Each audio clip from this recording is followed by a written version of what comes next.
मिल गया मिल गया।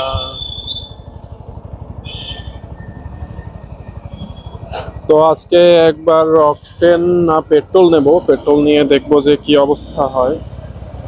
তো পেট্রোল দিয়ে দেখি কিভাবে কতটুকু কি চলে, আজকে পেট্রোল দিয়ে চেক করব। 500 টাকা দেব।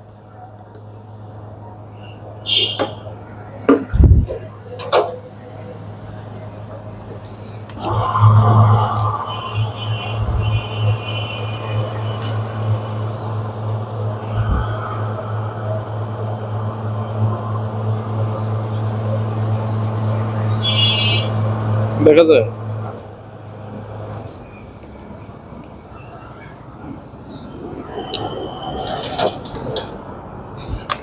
তো ঠিক আছে, পেট্রোল নেওয়া হয়ে গেল।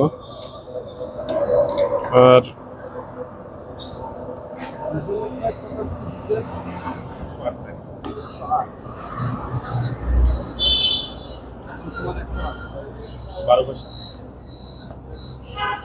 তো 4V-তে পেট্রোল দেখি কি অবস্থা হয়।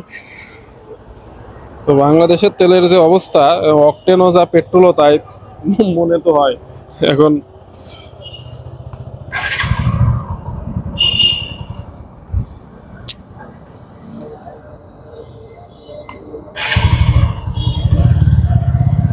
তো ঠিক আছে, পেট্রোল দিলাম। পেট্রোলে দেখি কি হয়, কার্বোরেটরের অবস্থা আর সার্ভিস কেমন দেয় ভাই। বাংলাদেশের তেলের পেট্রোলও যা, অকটেনও তাই, আমার মনে হয় তাই। সেজন্য মনে হয় যে মাঝে মাঝে একটু পেট্রোল নিয়ে চেক করে দেখা দরকার। কারণ তেলে যে পরিমাণে ভেজাল থাকে, কোন পাম্পকে বিশ্বাস করব, কোন পাম্পের থেকে বারবার তেল নেব। আপনি বিভিন্ন জায়গায় যাবেন, বিভিন্ন ইয়েতে যাবেন, তো আপনি কি এখন একটি পাম্প থেকে তো তেল নেওয়া সবসময় সম্ভব না। তো সেই ক্ষেত্রে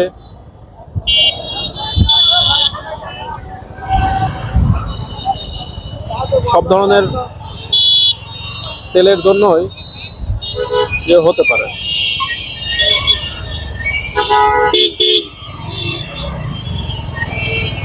ও ট্রেনের সিগন্যাল পড়ে গিয়েছে, তো এখন অপেক্ষা করতে হবে।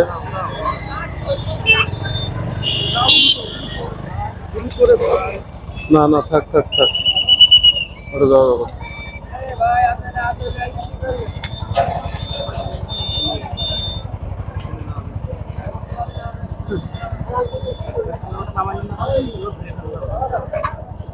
না না, রিস্ক নেওয়া দরকার নেই, এসব কাজ করা যাবে না।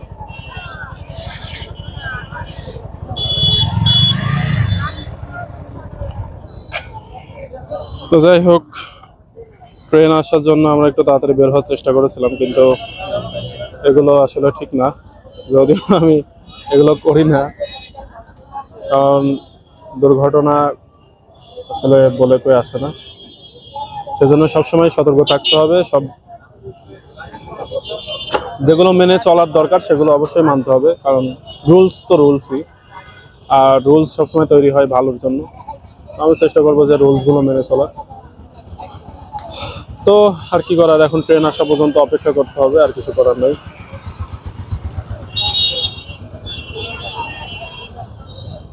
এই যে আর এক ছাগল ঢুকে পড়েছে উল্টা পাশে। উল্টা পাশে যাচ্ছেন কেন?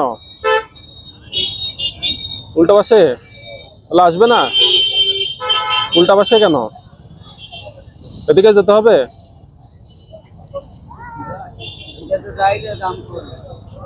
গাড়িগুলো আসবে না।